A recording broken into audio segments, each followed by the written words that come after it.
তো আজকে কামাখ্যার সেকেন্ড দিন আমরা যাচ্ছি হচ্ছে বাসে করে, এসি বাসে যাচ্ছি, ঠিক আছে।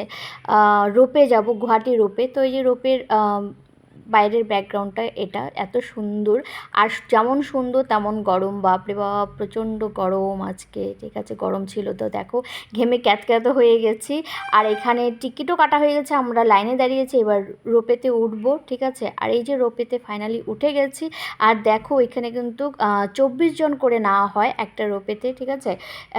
আর কি বলতো, উপর থেকে নিচে নিচ থেকে দেখতে যা মানে এত সুন্দর লাগছিল দেখতে, কিন্তু উপর থেকে যারা নিচে দেখে আমার মতো যারা আর কি, মানে ভীতু টাইপের, আমি তো একটু সত্যিই ভয় পাই, আর ভীষণ ভয় লাগছিল। ওই দেখো একটা যাচ্ছে, তো ভাবছি যে পড়েই যায়নি কি। আর এটা হচ্ছে যে উমা মন্দিরটা, ঠিক আছে, উমা মন্দির পার করেই যেতে হবে। দেখো মানে একটা ফিরছে, আমরা যাচ্ছি আর কি, পার হচ্ছে।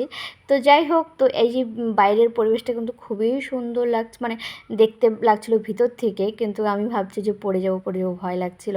তো ফাইনালি রোপের থেকে নেমে গেছি, নামার পরে একটু আমরা বাইরের দিকে একটু গেছিলাম।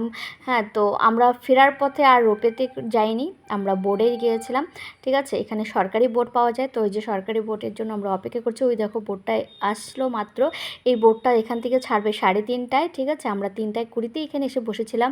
তো ওই যে যারা প্যাসেঞ্জার ছিল তারা নামলো, তারপরে আমরা উঠলাম, ঠিক 3:30টার মধ্যে ছেড়ে দিয়েছে। যখন ছেড়ে দিয়েছে তখন কিন্তু একদমই ফাঁকা ছিল, ঠিক আছে। আর আমরা এই যে নেমে পড়েছি, মানে এপারে চলে এসেছি, তারপরে একটু ঠান্ডা খেয়ে নিলাম, তারপরে আরেকটা মন্দিরে চলে এসেছি। এটা হচ্ছে ভুবনেশ্বর, ঠিক আছে, ভুবনেশ্বর মন্দির। এই দেখো মন্দিরটার বাইরেটাও কিন্তু খুব সুন্দর, সত্যি যেখানে যাচ্ছি এখানে এত সুন্দর না মন্দিরগুলো, মানে কি বলবো। কিন্তু কি বলতো, সবগুলোই উঁচু, যেহেতু পাহাড়ি এলাকা, সব মন্দিরই উঁচা। আমার তো উঠতে